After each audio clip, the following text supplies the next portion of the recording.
Hello, everyone. Welcome to my channel. Thank you for tuning in. I hope everyone's having a good Labor Day. I think a lot of you have it off. And today we have a special guest. We have Adam Free from Stargazing. It's Stargazing Astrology, right? Yeah, Adam. Make sure I say it right. Astrology. Yes. Yes. Thank you for being here. Thanks for having me, Dianne. Yeah. So to all of you out there, I'm currently offering astrology readings for a very competitive price. Nice. So if you have any questions about any aspects of life, business, health, travel, finances, relationship, if you have any questions about past, present, or future, or if you're at some sort of crossroads in your life, or if you're just interested in knowing simply about your astrological birth chart or someone else's, then please contact me. And all reading inquiries are you can contact me at my email address, which is actually written right here. And it's smart. Yes, and it's Adam Astro. That's ADAMASTRO777 at gmail.com.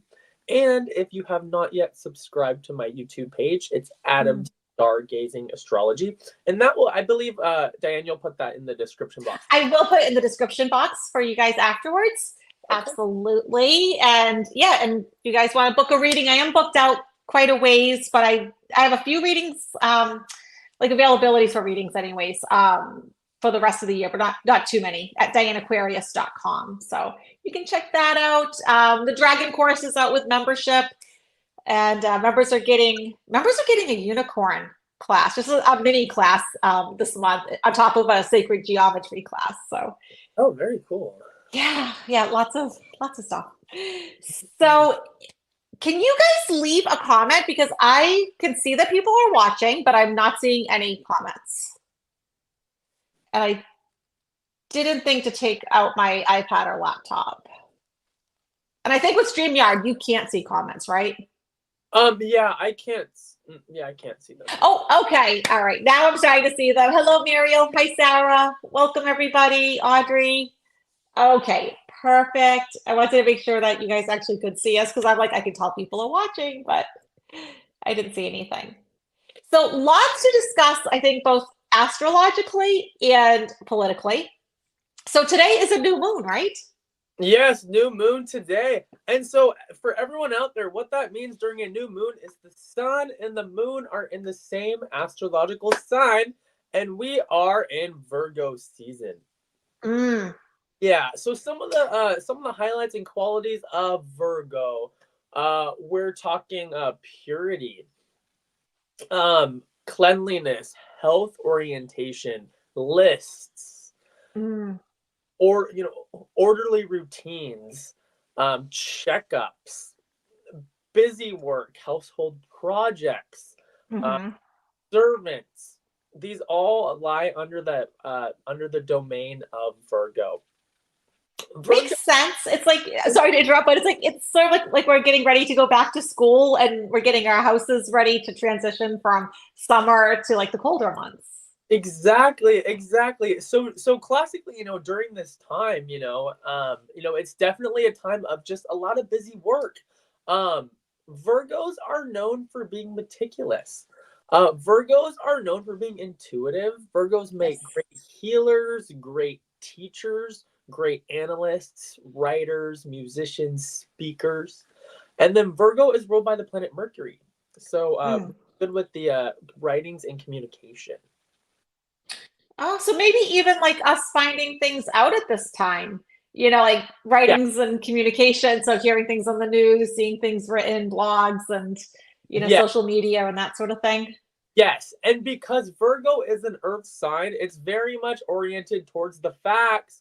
So whenever we have a lot of Virgo out there, it's hard to kind of get things by individuals with a lot of Virgo in their chart, because Virgo is naturally a skeptic. Whereas its opposite sign, Pisces, the motto for Pisces is I believe. So Pisces will kind of take everything in. Right. Oh, so we're experiencing the discriminative aspect of the Virgo Pisces axis. Interesting. Interesting. So, all right. So then how about the full moon this month? Is that the 17th, I think? Yep. 17th. So what happens during the full moon is the sun and the moon are going to be opposite. So Virgo sun, Pisces moon. And what happens with the full moon, there can tend to be a little bit of like a teeter-totter effect between the Virgos and the Pisces energy. Again, Virgo is all about discrimination. Pisces is all about kind of taking everything in. That is the axis definitely of health and healing. Virgo, Pisces are signs that are very much influenced and sensitive to their environments. Virgo is physically sensitive. Pisces is energetically and emotionally sensitive. So an individual with a lot of Virgo Pisces can be a real empath and a real intuitive type. Interesting. We have some other things going on this month astrologically too. Like, I mean, I read it, but it doesn't stick because I don't always know what everything means when it comes to astrology. Yeah. So this is actually this is a month where a lot is going to happen. Not only because we have Virgo, right? And Virgo is really all about getting things done. It's because this month is really characterized by our what are called T-squares. So some strong T-squares are going to be happening. So a T-square is an astrological configuration of several planets, and it's all about efficiency. It's about getting a lot done in a small amount of time. And the apex of the T-square is pointed towards the planet Mars. So Mars is the focal point, and Mars represents our energy and where our energy is directed. Now, T-square, it's a little bit of a catch-22 with T-square because a T-square is characterized by what are also called square aspects.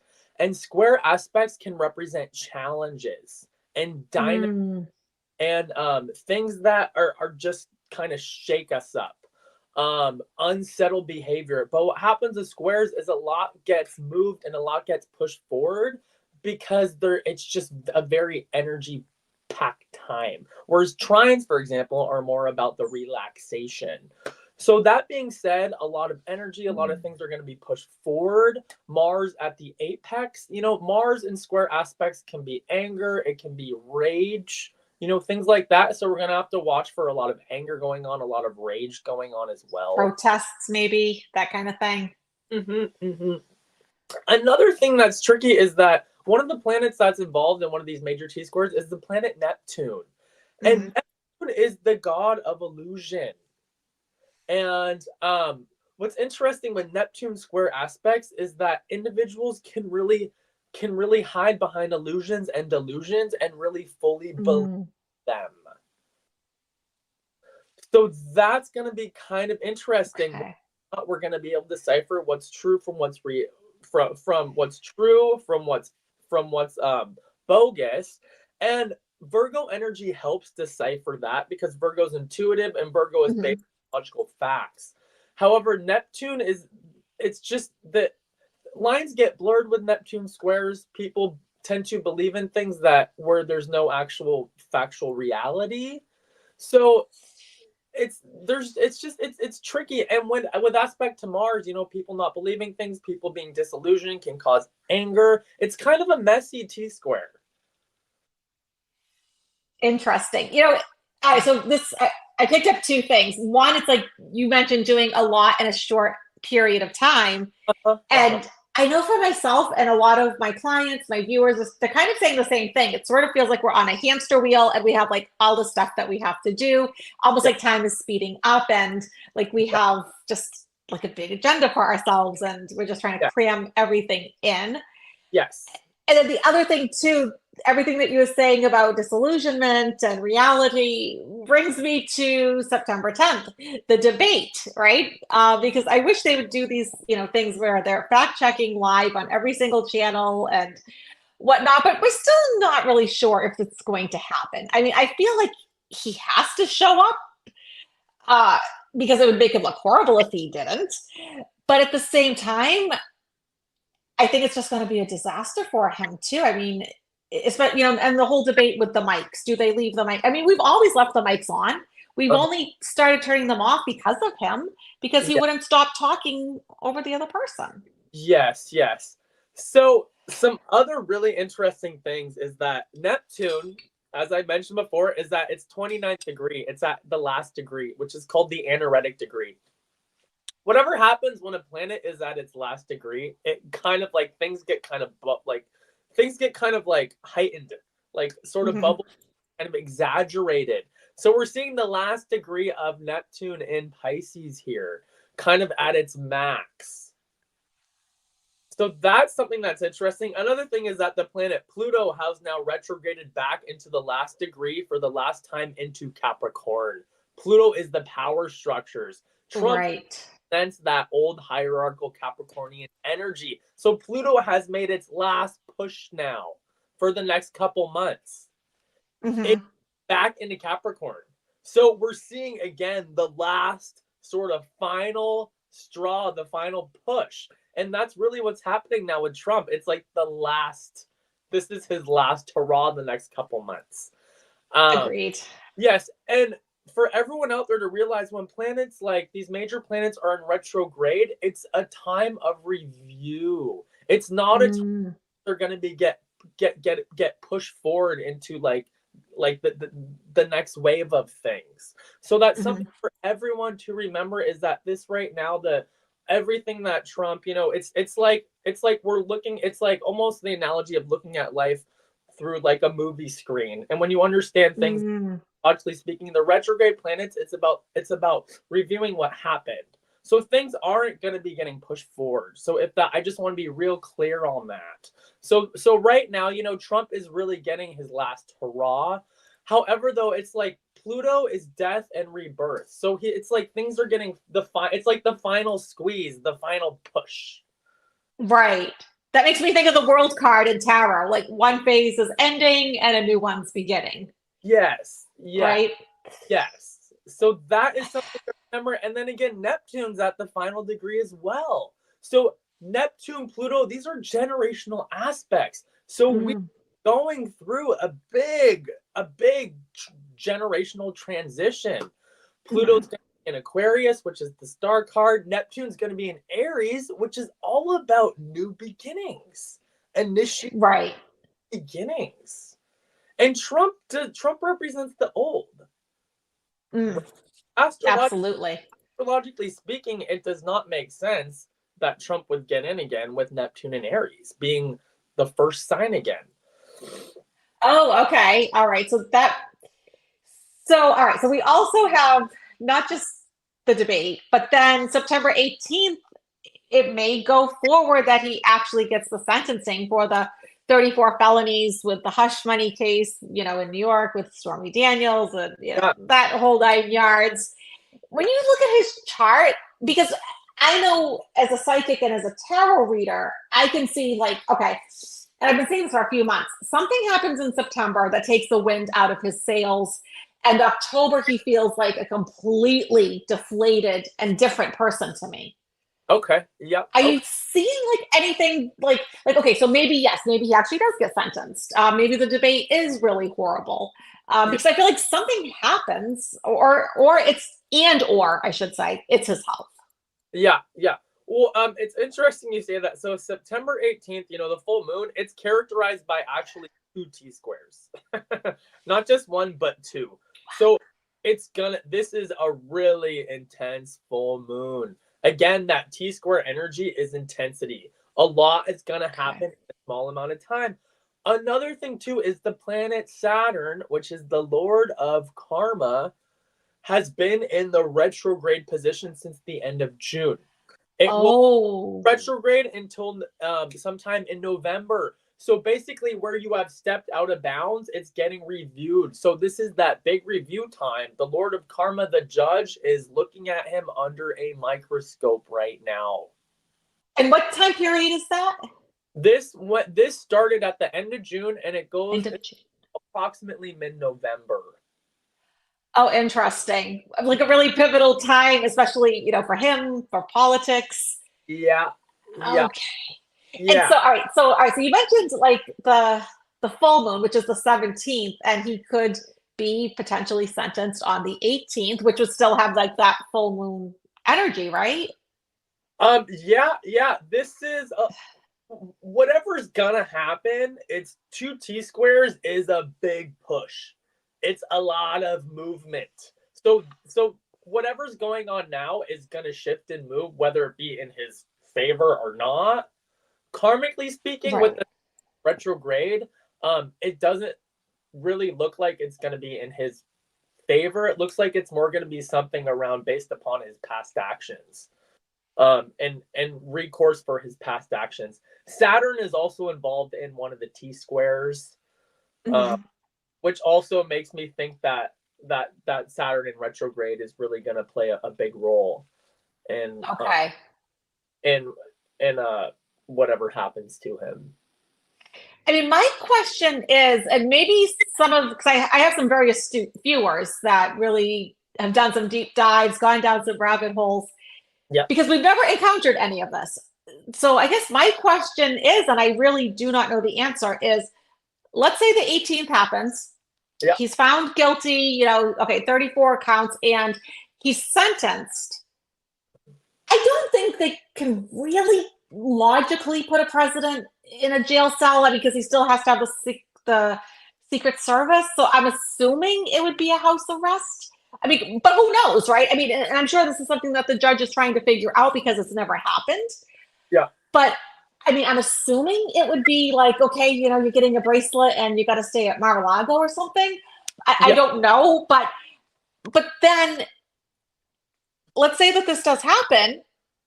How would he ever move forward politically? I mean, like, so could you even vote for him? Can you vote for somebody that has been actually sentenced? How does this work? Trump, I mean, it's a messy line there. Right? Again, that Neptune, right, at 29 degrees. It's not clear. Neptune energy is foggy. It's unclear. Right. Boundaries are well-defined things. And our forefathers never included, so many different things that we're seeing, right? Like the Supreme Court justices not having a code of ethics, right? They never even thought to do that. They just assumed. Yeah. But I am sort of wondering because I do feel like there's a lot of chaos and like major shifts and whatnot around the election time. And a part of me wonders, what if, and viewers, if you know of a time in history where this has happened, where a party has actually changed their candidate at the last second. Because I mean, the RNC has already happened. Like everything is set in motion, like ballots have been printed, right? So, to me, I think there's a lot of variables here.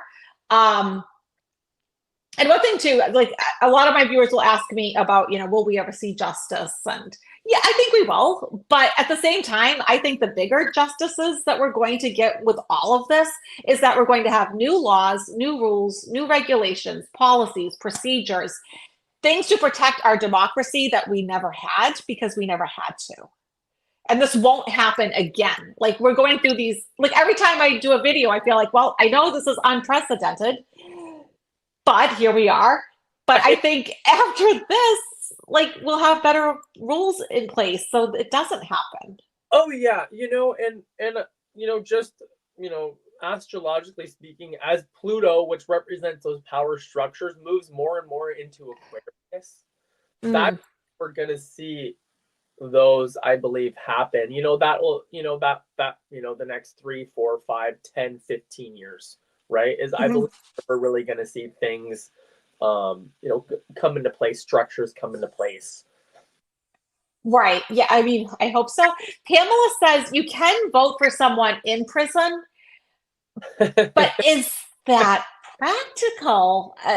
It's good, but it's not enough to win. Yes, definitely not enough. No, he would probably, the thing about Trump is like, it's what I see about Trump is like he is going down and he is a sinking ship, but I wouldn't underestimate. No, because the thing is, anyone that's desperate, they start to do more extreme things, right? Because the walls are closing in around him, and we're beyond the rats on the sinking ship scenario. We're past that. His family has pretty much stepped away from him. Yep. Melania wasn't there by his side at the RNC. Ivanka's basically washed her hands. Almost, I think just about all of his advisors that he once had, they're all gone. Pence isn't with him. Bush isn't with him. He's getting very, very little support. So he's getting like more and more desperate because, like I've always said, Kamala is running for president. Trump is running for his life, his way of life, Exactly. right? His freedom, his money, his really everything. Yeah, he's running for his life. Yeah. Mm-hmm. So I think he's going to be desperate, but I'm also wondering too, is there anything in his chart that talks about his health? Because I am increasingly getting more concerned about his health. He doesn't look well to me.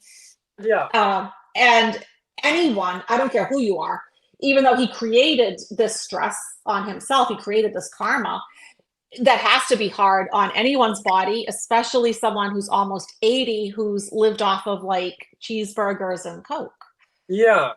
You know what? Instead of just like looking at all the transits and trying to like, decipher each one, what I did was I focused on his north node and his south node. So the south node really represents like the past. And planets that are an aspect with the south node, it's like a review of things. And then the north node really is all about the direction of progression. So for example, the planet Neptune is sitting right next to his south node. So he has his Neptune in retrograde. Individuals with Neptune in retrograde can sometimes be like extremely delusional. That's like the negative aspect.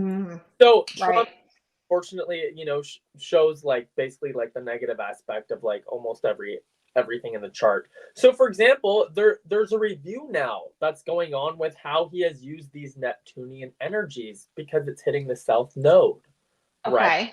So it's either like the south node conjunct Neptune, you go deeper into delusion, right? Even deeper, or like maybe face the fact with something. I think it's honestly, I have a feeling it's a bit of both. Right? Like, no matter how far he may appear to be gone, Trump is an individual too. No matter how dementia, he's dumb, all this stuff, he's also a self-aware individual, right? Sure. Aspects are hitting home. These aspects are hitting him on the personal self, right? So that being said, those Neptunian energies are being reviewed right now. I think it's going to be a little of both. I think he's going deeper and deeper into the delusion, but also like a little bit of a reality check can happen sometimes. Right. Yeah. I mean, because that's the thing. Like I've said, I mean, he is like an actual real person. And I think the way he sees the world is quite different than most of us, definitely through the lens of a narcissist. Yeah. And, yes, he can put blame onto everyone but himself. But at the same time, he knows, like he, and I've always said this because when I do his cards, when I go into his energy, there's way too much stress and anxiety that comes up. Like he always gets the 9 of Swords. He's always stressed out. And increasingly he's getting the 3 of Swords. That makes me think like, okay, there's something cardiac also that's kind of like getting to him. But he is processing this at some level. He is feeling this. And another thing too is that his south node and his north node right now are squared Mercury.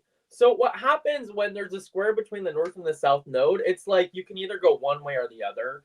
Like a push. So Mercury's the aspect of communication, how you're being received through the aspect of communication. So square, whenever there's a square, it's tension, it's frustration, it's it's not being able to completely get your point across. And what is Trump? He's a blabbermouth, right? He's a Gemini. Gemini is their whole, everything's based upon their communication. When he was president, he tweeted, he wrote a million things a day, so he's not being received like he wants to. He's, right. He's frustration and challenges with how he's being received in the area of communications. Interesting. Another thing too, I wanted to look at his Chiron, because Chiron represents our wombs, right? Mm. In his birth chart, Chiron is sitting right next to Jupiter. So Jupiter expands everything that it's next to. So it's like his wound is just, it's like this expanded wound, right? It's like this, it's like this oversized black hole. His Chiron right now is squaring Venus. So Venus represents your popularity and your image. So he's really having challenges with his popularity and his image. Venus also rules finances as well. Oh, interesting. Because I mean, his stock is plummeting. He's getting, sued left and right. Like every time I look, it's like there's another person or, organization that's suing him. Why he keeps using all this music that he's not authorized to use, I don't know. But now with that whole gaffe that happened with the Arlington Cemetery, I mean, that was just mind-boggling. I mean, the whole thing was mind-boggling. I mean, the fact that like it actually came to blows between his staff and the people that are there at Arlington, and such poor taste, using a soldier's grave as like a prop, even though the family. But the thing is, even though the family gave permission rather to use that particular gravestone, they can't actually override the federal government, and they didn't, and they can't give permission for the rest of it. So other people are starting to sue now because of that. But then he made that strange allegation that Kamala didn't show up for the ceremony when there was no ceremony. Every president, past or current, can put a wreath there. That's one of the things that they can do, but not to be used for fanfare, not, for publicity reasons. But he came out with these bizarre accusations against Kamala for not being at a ceremony that didn't exist. Yeah, I know that's funky. Another thing too is wasn't there something like he said like a lot of the Swifties were like gonna vote for him? And well, they took Taylor Swift's image and they actually made like merchandise out of it, saying that she wants you to vote for Trump. And that is not true. She didn't come out and say that. Yeah, I mean, he's very desperate. He is, and I think her fans, and she has a lot of fans, saw through it, and now maybe the ones that were going to vote for him, they now see through it, and they're not happy that, because her fans are almost like cultish in themselves, some of them. So yeah, that isn't a good thing. I saw somebody ask a question. Who win? Will the White House or Congress hold Trump responsible for meddling in Israel and Hamas ceasefire negotiations? My thought on that is he's not going to be, because I mean, that's going to take a long time to process, right? That's not going to happen in the next week or a month, or to get that together, that would be probably a year or two out. I don't feel like he's in the picture.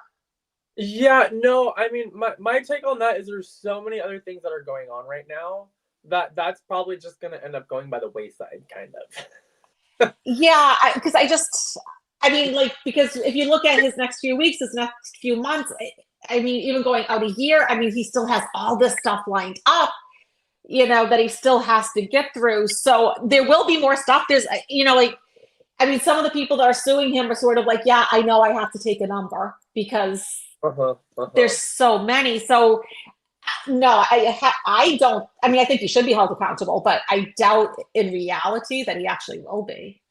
Yeah, it's kind of a mystery. That what lies ahead is a bit of a mystery. Julie brings up a good point. Let's not forget Trump is a convicted felon and is out on bail. So being at the cemetery should get him into a lot of trouble. Yeah, I mean, I think that was really a huge mistake. And I can't imagine any of his advisors saying like, wow, this would be a good idea. Yeah. I just can't imagine that. So I don't know, unless this is something that he just concocted. Either way, it was a horrible, horrible taste. I mean, it was really shocking. I mean, my father was a veteran. I would have been really upset if, my father was, buried there and that happened. And so I think he offended a lot of veterans and their families. Oh yeah, oh yeah, and I feel like this is all plays the role with that Saturn.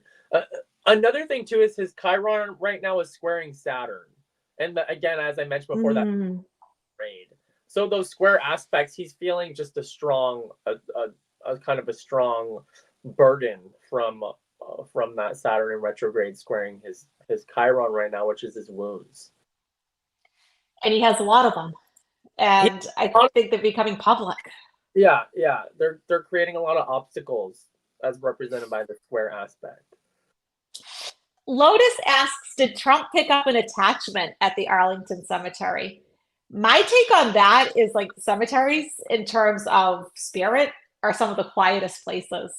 I've never once gone into a cemetery, and I'm surrounded by cemeteries, like some of the oldest cemeteries in the country, and I have never felt anybody just like hang around their grave. Huh, interesting. Yeah, I mean, I grew up next to one. I mean, I literally had bodies in my cellar growing up because, being in New England, if you live in one of those old homes from the 16 or 1700s, the ground was too cold in the winter to bury people outside. So they buried them in the basements. Well, it wasn't a basement. They're cellars. They are true cellars in those homes. Uh-huh. And so, like, yeah, I mean, like the house I grew up in, had people down there. And I mean, I never felt anything. So no, I don't think, but also too, like somebody like him, would he even be aware if he entered like negative energy or something? He doesn't seem to have a lot of self-awareness, in my opinion, or spiritual awareness. No, I feel like he's just picked up on, I feel like if just a million things are falling, like his aura is so muddled up. Yes. It's just a muck of everything.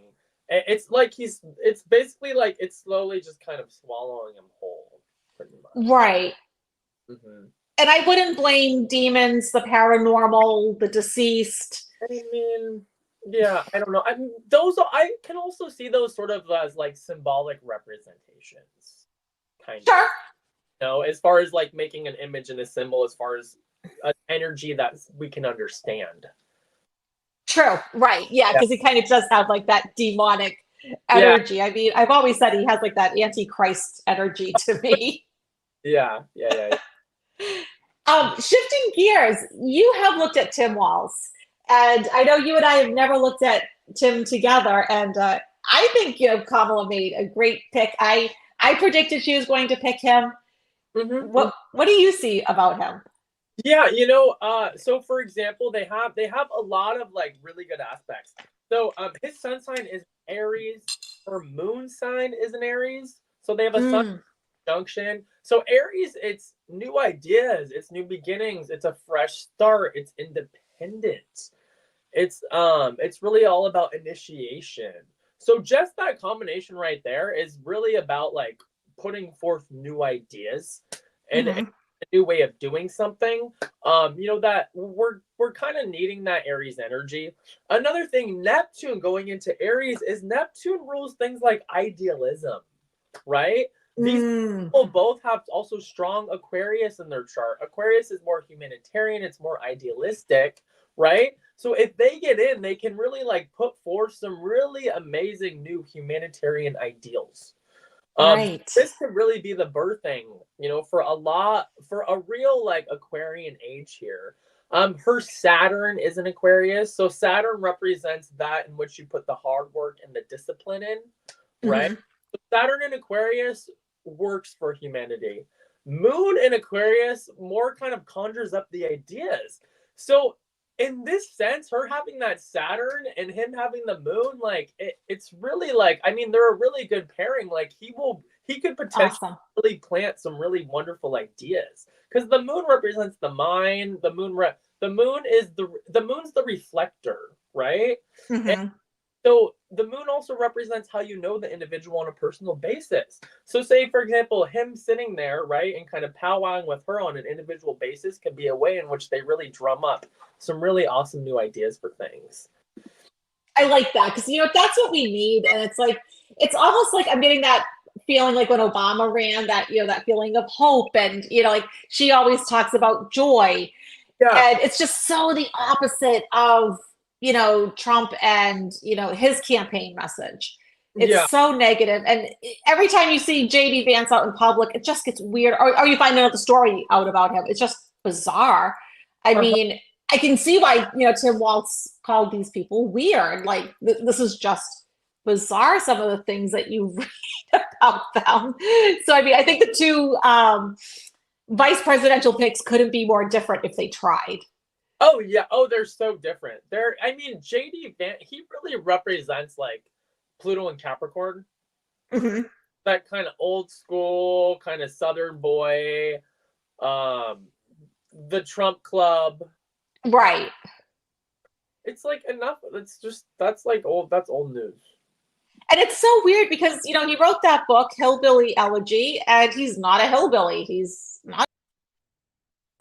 It's like he just made stuff up. It's just weird with his Meemaw and Peepaw. I know. Well, I know. And not to mention the rest of the potential cabinet, Tulsi Gabbard, who used to be a Democrat. Oh, yes. For herself. And RFK, who is just like, who's just a mess. I did his yes. A mess. That's all I have to say about it. Well, I see nothing good for Tulsi or RFK. Not just like in the next, coming months, but like just in general. I feel like, say, next year, like we won't even be talking about these people. Yeah, no, they're like they're like little flickers in the wind. Right. She has some similar aspects to like Sarah Palin, for example. They're these little annoyances. They're the little flies that buzz around. They get a little bit right. And the media they get, like the majority of the people don't really like them anyways. The base is still small, and then they just sort of like fade out, as you said. Mm-hmm. Mm-hmm. Yeah, I think like I said, I don't think we'll be talking about them a year from now. I think their days are numbered, and because they're people that have, and anybody, not just them, but anybody who's like hitched their wagon to Trump, they're going to be in for a massive downfall. I know. And then RFK is still fantasizing about carrying through some legacy that will never happen. No, no. Over it already. I mean, he's weird. I mean, and the story that came out with him, like murdering a bear cub and putting it in Central Park, and it's like, oh my God, like what is wrong with these people? And he was like proud of it, and like he admitted to it. It's like, okay, yeah, you got my vote, not. And I think that's why when Tim Walz said, they're weird, we're all sort of like, yeah, that's, what else can you say? Yeah, I feel like him, Tulsi, I feel like I would put them under the category of the desperates, who will basically like do whatever and be whatever party they can just to try to hold on to some sort of power. Yes. Right. They're desperate and they're just trying to cling to power, and they feel their power slipping. Yeah. But they did that. I mean, they could have built their lives totally different, but they didn't. So no, but it's like they didn't. But at the same time, it was also like their lessons, and sure, it happened in the way in which, yeah, they needed. There's, yeah. But like, yeah, I mean, I agree. Everything happens for a reason, and it's part of their journey. And who knows what karma they're dealing with? But I have a feeling a lot of them are generating new karma that they're going to have to deal with later too. Yeah, she was Tulsi the first time I saw her. She's just not. She's a very unsympathico individual. She's nothing about her is a likable individual. Yeah. I mean, you can only hide who you are so much, right? Yeah, it's true. Sad but true. All right, we should start wrapping it up. And tomorrow is your birthday, right? Yes, tomorrow's my birthday. Happy birthday. I hope you do something fun. Thank you. And thank you for being here. Thank you, everybody, for watching. Make sure you hit the thumbs up button, leave a comment, even if it's just an emoji. And I will put Adam's links down below, okay? Sounds good. All right. Thank you, Adam. You're welcome. All right. Bye, everybody.